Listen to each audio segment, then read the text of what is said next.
नाही खरं तर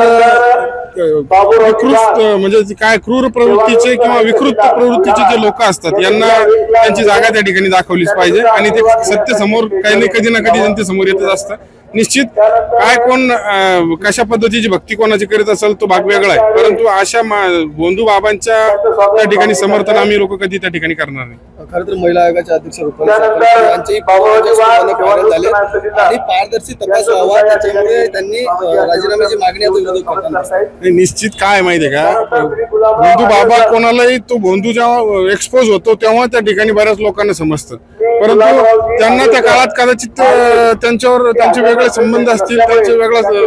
त्या ठिकाणी श्रद्धा त्यांच्यावर असेल, त्यामुळे ते जुन्या गोष्टी त्या ठिकाणी काढून काही विनाकारण राजकारण त्यामध्ये करण्यात काही अर्थ त्या ठिकाणी नाही आणि ताईंनी ठरवलं तरी तेव्हा त्यांना मदत करू शकणार नाही, काही काळजी करण्याची गरज मला वाटत.